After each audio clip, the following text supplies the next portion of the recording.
믿지 않는 많은 사람들은 믿음 자체도 그렇지만 특별히 기도한다라고 하는 이 특정한 주제를 두고 허약한 어떤 신앙 행위다라고 이렇게 인지하는 경우들이 참 많은 것 같습니다. 교회 갈 시간이 있으면, 기도할 시간이 있으면 차라리 그 시간에 너희들의 인생을 위하여 더 수고하고 애쓸 것이지 도대체 누구한테 빈다는 것이냐, 이런 인식을 가지고 있는 것이죠. 정신 승리에 불과하다라고 생각하는 것입니다. 저희 믿는 그리스도인들에게는 통용될 수 없는 말입니다. 동의할 수 없는 말이죠. 기도는 하나님과 마음을 통하며 또 그의 뜻에 우리의 전인을 의지하는 것, 그것이 기도입니다. 그렇기 때문에 기도는 절대로 무의미할 수 없는 행위이며 또한 기도는 절대로 일방향적일 수 없는 그런 일임을 우리는 압니다. 오늘 우리가 읽은 본문은 그 기도에 대해서 우리에게 자세히 강조하여 보여주고 있습니다. 오늘 본문은 구약 성경에서 가장 위대한 기도다라고 불리기도 하는 다니엘서 9장 앞부분에 나오는 다니엘의 그 기도에 하나님께서 보이시는 반응을 그리고 있습니다. 때로는 믿는 저희들조차 저희가 기도를 할 때 마치 허공을 치는 것과 같은 기분이 들 때가 있습니다. 하지만 성경은 분명히 우리에게 이렇게 말씀하고 계십니다. 하나님은 반드시 우리들의 기도에 응답하신다라는 것입니다. 성경에는 다양한 기도가 등장하지요. 오늘 본문 20절만 보더라도 기도하다, 자복하다, 간구하다 등 다른 단어로서 기도가 여러 가지 기도가 있음을 우리에게 보여줍니다.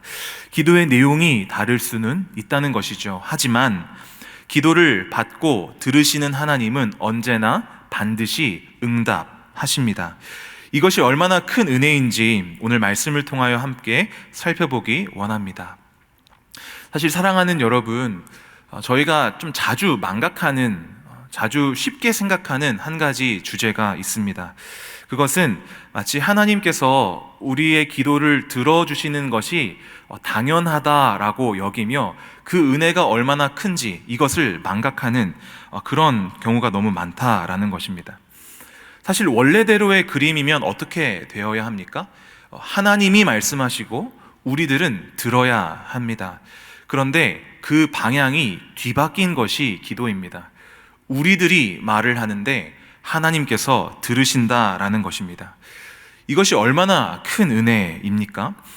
사실 우리나라만 하더라도요, 한 국민이 자신의 뜻을 청와대에 이렇게 목소리를 올리기 위해서는 국민청원을 올리거나 지금은 뭐 국민 제안으로 바뀌었던데 그런 것들을 올리고 막 20만 명의 동의를 얻어야 겨우 한 사람의 목소리가 청와대에 올라가고, 그런 방법이 아니라면 수십만 명이 이제 광장에 모여야 겨우 그 사람들의 목소리가 이제 한 나라의 지도부에 이르는 그런 상황들을 우리나라에서도 보지 않습니까? 그런데 천지를 창조하시고 만물을 다스리시는 하나님께서 그의 창조물, 그의 피조물 한 개인의 기도를 들으신다. 사실 말이 안 되는 이야기라는 것이죠. 그런데 오늘 본문은 거기서 그치지 않고 더 황당한 이야기를 우리에게 하고 있습니다. 하나님이 그냥 한 사람의 그 개인의 기도를 들으시는 것은 물론이거니와 우리의 기도에 완전히 주목하고 계시다라는 것을 오늘 본문은 보여주고 있는 것이죠. 요즘 젊은이들이 쓰는 단어 중에 일십이라고 하는 단어가 있습니다. 혹시 어떤 뜻인지 아시나요? 일십이라는 단어가 있는데요, 어떤 메신저나 문자를 보냈을 때 분명히 읽었는데 보내면은 일자가 있는데 그 일자가 없어지면은 읽은 거잖아요. 근데 읽었는데 답을 하지 않는다, 읽었는데 내 답변이 씹혔다, 이러면 이걸 일십이라고 부릅니다. 나쁜 사람들이죠. 그런데 더 나쁜 사람들이 등장했습니다. 안일십이라고 혹시 아십니까? 이제는 읽지도 않고 답변도 하지 않는다라고 하는 더 나쁜 사람들을 지칭하는 용어입니다. 내가 보고 싶을 때 이 메신저를 볼 거고 내가 답하고 싶을 때 답한다. 모든 주권은 내게 있다. 이렇게 표현하는 것이지요. 사실 이 안익십 하실 수 있는 분은, 또 그것에 합당하신 분은 하나님 한 분밖에 없습니다. 들어주시는 것 자체가 사실은 은혜이신 분이잖아요. 그런데 오히려 하나님은 오늘 본문의 이야기에 따르면 완전히 우리에게 주목하고 계셔서 뭐 카톡을 보내자마자, 메신저를 보내자마자, 문자를 보내자마자 그 일이 곧바로 사라지는 것 뿐만 아니라 심지어는 바로바로 응답을 해주신다라는 것입니다. 오늘 본문 4절 상반절, 오늘 본문은 20절부터였지만 9장 4절 상반절과 20절은 이 다니엘의 그 위대한 기도가 시작한 지점과 그 끝 지점을 보여주는 한 절입니다. 그래서 내용도 그렇지만 사용하는 동사들이 같습니다. 다니엘 9장 4절 상반절에는 내 하나님 여호와께 기도하며 자복하여 이르기를, 이렇게 세 개의 동사를 쓰고 있고요. 20절은 내가 이같이 말하여 기도하며 내 죄와 백성의 이스라엘의 죄를 자복하고 그리고 여호와 앞에 간구한다, 이렇게 같은 동사들을 쓰고 있으므로 이 기도의 시작과 끝을 이렇게 보여준다 우리가 여길 수 있는데요. 근데 저희가 한글 성경으로 이렇게 읽다 보면 마치 하나님께서 이 다니엘의 기도가 시작되어지고 또 끝난 이후에 답변을 하셨다, 응답을 하셨다라고 느껴집니다. 그런데요, 원어를 보게 되면 4절과는 다르게 20절에는 현재 분사 시제로 이 동사들이 사용됩니다. 그러니까 더 자세하게 이야기를 하면은 다니엘이 말하고 기도하고 자복하고 간구하는 중에, 그 말하는 중에 동시에 하나님께서 응답을 하신다. 그 기도가 심지어 끝나기도 전에 하나님은 응답하시기를 시작하신다. 이런 말을 20절이 하고 있는 것입니다. 이것을 더 강조해서 보여주는 것이 21절의 그 표현인데요. 빨리 날아서, 그의 천사가 빨리 날아서 그에게 임했다라고 할 때 이 빨리 날아서의 원어의 그 원래 의미가 몹시 피곤하다, 혹은 좀 더 강조해서는 실신하기 직전, 기절하기 직전이다라고 하는 표현이거든요. 그러니까 이 기도 중에 하나님께서 그 응답을 빨리 주시는데 얼마나 빨리 주시냐면 천사가 기절할 정도로 급하게 최선을 다해서 지금 다니엘에게 응답을 가지고 온 것 보여주고 있는 것입니다. 기도가 끝나지도 않았는데 말입니다. 사랑하는 남서울의 가족 여러분, 꼭 기억하시기 바랍니다. 우리 하나님은 기도를 들으실 뿐만 아니라 응답하시는 하나님이시다라는 것, 반드시 응답하시는 하나님이심을 기억하시기 바랍니다. 이렇게 물으실 수도 있습니다. 목사님, 저 기도 많이 했는데 응답 안 하시던데요? 아니요. 사랑하는 여러분, 응답하십니다. 단지 저희들이 오해할 때가 참 많습니다. 내가 원하는 응답이 아니기에 하나님의 응답이 분명히 있음에도 불구하고 그 응답을 응답으로 여기지 않는 경우가 사실은 더 많은 것 우리가 기억해야 합니다. 때로는 하나님의 침묵도 응답일 때가 있다는 것 역시 우리는 기억해야 합니다. 하나님은 지금도 기도하는 자를 찾으시고 심지어 땅을 두루 찾고 보고 듣고 계시다 말씀을 통하여 약속하십니다. 역대하 16장 9절 상반절을 보면요, 여호와의 눈은 온 땅을 두루 감찰하사 전심으로 자기에게 향하는 자들을 위하여 능력을 베푸신다, 이렇게 이야기하십니다. 기도를 들어주시는 하나님의 말도 안 되는 은혜 앞에 서서 그를 쉬지 못하시게 하는 저희들 되기를 원합니다. 이렇게 우리의 기도에 응답하시는 하나님에 대해서 우리가 살펴볼 때에 오늘 본문에서 우리가 또 놓쳐서 안 되는 부분이 한 가지 더 있습니다. 바로 하나님의 이 응답의 방향성입니다. 한번 생각해 보시기 바랍니다. 하나님께서 우리들의 기도에 응답하신다 하실 때 가장 쉬운 그 응답의 방법은 무엇일까요? 가장 이상적이고 가장 쉬운 기도 응답의 방법은 저희가 만약에 A를 기도했으면 그 A를 바로 그냥 들어주시는 것, 그것이 가장 쉽고 가장 이상적인 기도 응답의 방법일 것입니다. 하나님께서 들으신 그 기도의 내용대로 그 주제를 직접 행하여 해결하시는 그것.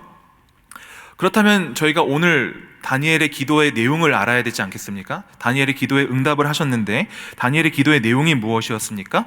9장 18절 또 19절을 읽으면 그 기도의 전체 내용이 잘 축약되어 있는데요, 요약을 해드리면 이 바벨론의 포로기, 이 바벨론 유수에 약속된 70년의 세월이 끝나가고 있다라는 사실을 이 예레미야서를 통하여 인지한 다니엘이 이 황폐한 이스라엘과 또 우리의 무너진 마음밥과 이 모든 것들을 주님 긍휼히 보시고 우리를 속히 회복시켜 주십시오라고 하는 기도였습니다.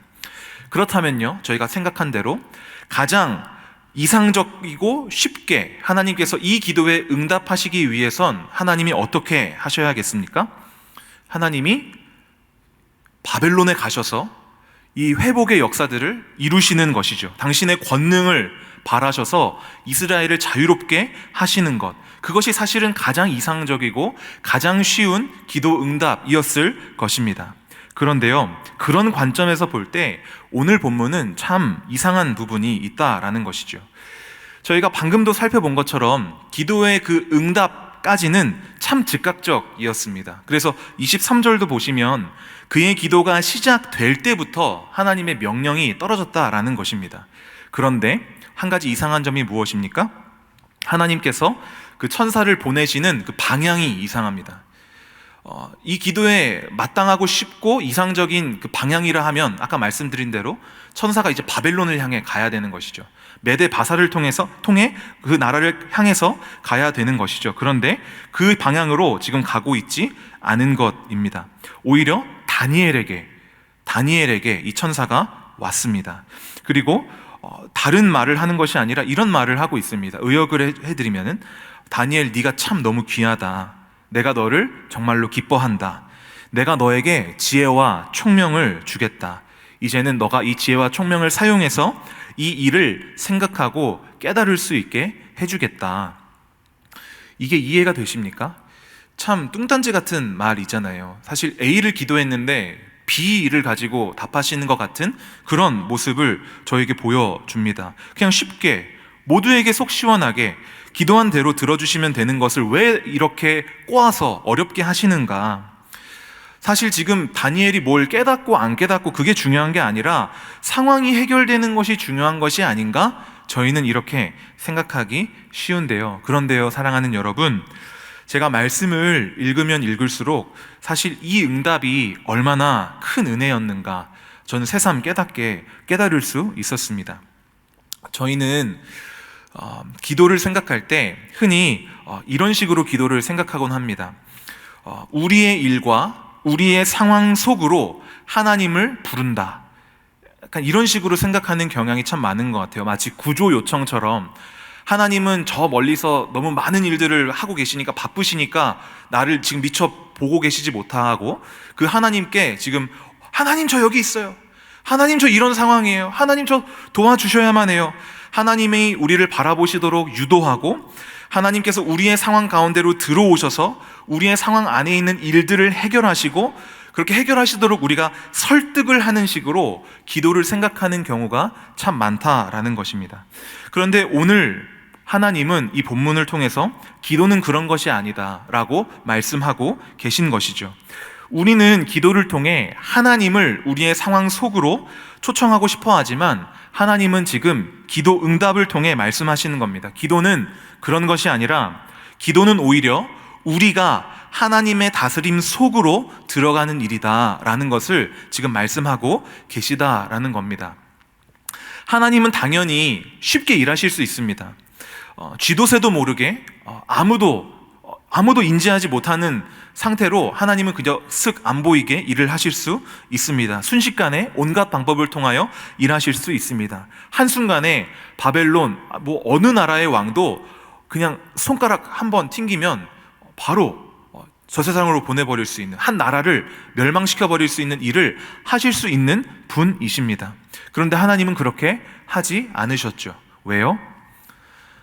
하나님은 우리들에게 있어서 어떠한 일을 해결해 주시는 그런 하나님이기만 하시고 싶지 않으시기 때문입니다. 하나님은 또한 우리를 통하여 어떤 일을 해치우고 싶어 하시는 분도 아니기 때문입니다. 우리 하나님은 어떤 하나님이십니까? 기억하십시오. 우리 하나님은 우리와 함께 하시고 싶어 하시는 하나님이시기 때문에 하나님은 이런 식으로 일을 행하고 계십니다. 하나님은 직접 혼자 그 일을 하시고 처리하시는 일이 가장 확실함에도 불구하고 하나님은 어떻게 일하십니까? 우리를 기도의 자리로 부르십니다. 그 기도의 자리로 부르셔서 우리로 기도하게 하시고 그 기도를 통하여 하나님의 다스림과 일하심을 깨닫게 하시고 하나님과 함께 이 길을 가기를 원하십니다. 우리에게 속도를 맞춰 주시는 겁니다. 그렇게 우리의 기도를 통하여 일하시기를 기뻐하시는 겁니다. 사실 이것이 저희들이 자주 이 기도의 자리 가운데로 나아올 때 경험하는 일입니다. 처음에는 저 문을 열고 들어올 때 얼마나 마음에 조급합니까? 우리 안에 얼마나 그 갈급함과 갈망이 있습니까? 하나님, 이거 해결해 주셔야 돼요. 하나님, 이 상황이 너무 어려워요. 하나님의 관계가 깨졌어요. 하나님, 어떻게 하면 좋을까요? 간절하고 갈급한 마음으로 저 문을 열고 들어와서 이 자리에 앉고 기도하게 되는데, 그 기도를 하는 중에 어떻게 됩니까? 하나님과 마음이 통하고 내 상황 속으로 지금 하나님이 들어오셔야 되는 것이 아니라 그 하나님의 일하심 속으로 내가 들어가서 하나님이 다스리고 계시는구나. 하나님이 안 보이신다고 생각했는데, 하나님이 온데간데 없다고 생각했는데 하나님이 지금 살아 역사하시고 나를 사랑하시고 나와 함께 하시고 지금도 앞서가시고 나를 인도하시는구나 라는 것들을 이 기도의 현장에서 깨닫죠. 그리고 평안히 저 문을 열고 나가는 경험 참 많으시지 않으셨습니까? 하나님은 그렇게 일하시는 겁니다. 애초에 우리의 기도를 들으시지 않으셔도 되는 분께서 우리의 기도를 들으시고, 우리의 기도에 응답하시지 않으셔도 되는 분께서 우리의 기도에 신속하게 응답하시고, 굳이 우리로 깨닫게 하지 않으셔도 되는데도 불구하고 아예 그 일의 시작부터 우리를 동참시키셔서 당신의 그 그림을 보여주십니다. 우리의 좁은 시야를 넓혀 주시는 겁니다. 우리가 우리의 상황 속에 함몰되어 있을 때 그 상황에서 우리를 끄집어 내시는 겁니다. 우리는 단순히 이런 상황의 해결을 원했는데 하나님은 그보다 더 크고 넓게 일하고 계심을 우리에게 보여주시고 계시다라는 겁니다. 이것이 이어지는 그 기도의 응답의 그 내용과도 일치합니다. 사실 이 다니엘의 기도와 그 다니엘의 기도에 응답하시는 하나님의 이 이야기는 참 해석하기 어려운 본문 중 하나입니다.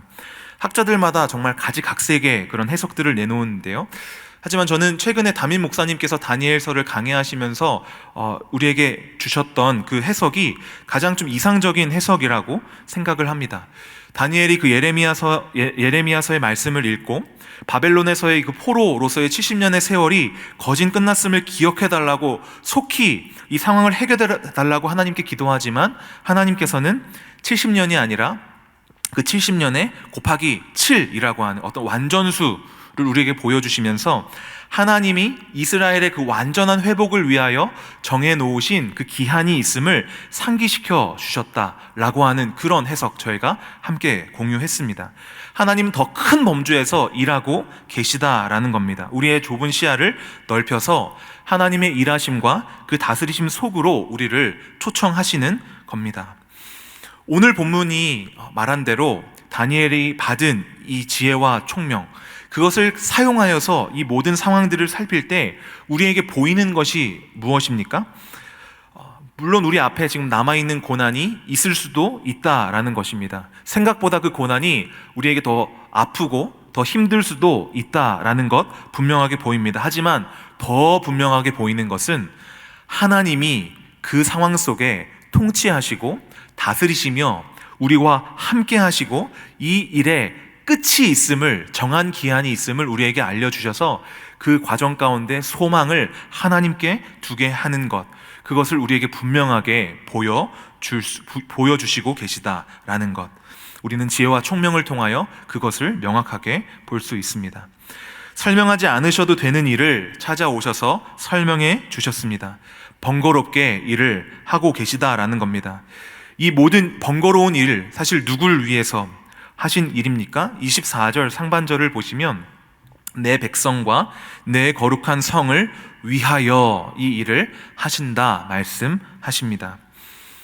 다 이해할 수는 없습니다. 다 해석될 수는 없지만 분명하게 말씀하십니다. 이 일이 우리를 위하여 하신 일이다라는 것 말입니다. 도대체 우리가 어떤 존재이길래 우리를 위하여 이런 일을 하십니까? 이렇게 번거롭게 일을 하십니까? 우리가 무슨 자격과 조건이 충분하고 사랑받기 합당해서 하나님께서 이 일을 우리를 위하여 하시는 것입니까? 아니잖아요. 다니엘의 기도를 통하여서도 우리가 보지만 우리가 얼마나 마음이 황폐하고 하나님을 대적하고 정말 하나님의 긍휼하심에 잇대어지지 않으면 우리에겐 소망이 없는 존재들인데 그런 우리들을 내버려 두실 수 없다, 이렇게 말씀하고 계시는 겁니다. 내버려 두지 않겠다 말씀하시는 겁니다. 그리고 이 모든 일들을 우리가 기도할 때 우리에게 밝히 보여주시는 것이지요. 우리를 위하여 살 길을 열어놓으셨다라는 것, 피상적이고 추상적인 회복이 아니라 완전한 회복으로 우리를 초청하고 계시다라는 것, 이것이 기도를 통하여 우리가 얻고 누리고 바라보는 은혜입니다. 말씀을 마무리하면서 저희 집 딸 이야기 한 가지 들려드리려고 합니다. 저희 집에는 18개월이 된 딸아이가 있는데요, 요즘에 많이 커가지고 이렇게 말을 조금씩 하곤 합니다. 같이 거실에 앉아 있으면 저희 딸 이름이 로아인데 저한테 와서 예배 이럽니다. 오해하시면 안 됩니다. 저희 아이가 신실한 것 같지만 신실한 것이 아니라 저희가 코로나 시기를 지나면서 어쩔 수 없이 그 교육부서의 그 예배를 유튜브로 이렇게 드리다 보니까 우리 딸이 예배하는 것은 예배 드리고 싶어요가 아니라 유튜브 보여주세요 이런 이야기를 하고 있는 것이거든요. 되게 바른 것 같지만 상당히 다른 것을 구하고 있는 딸에게 제가 유튜브를 계속 보여주면 그 아이에게 무슨 유익이 있겠습니까? 다르고 잘못된 것을 구할 때 그것을 주는 것이 아니라 바른 것을 주는 것이 부모의 참된 마음이고 참된 부모의 응답일 것입니다.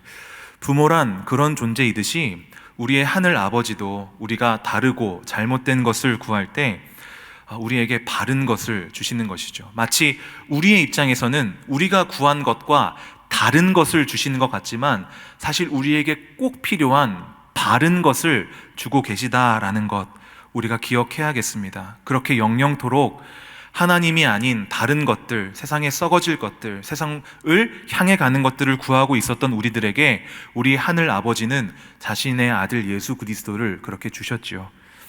오늘도 저희가 이어서 기도하는 중에 주신 바른 응답들을 저희가 붙잡고 하나님의 일하심 가운데 거하며 자녀됨을 누리는 저와 여러분 모두 되기를 간절히 소원합니다.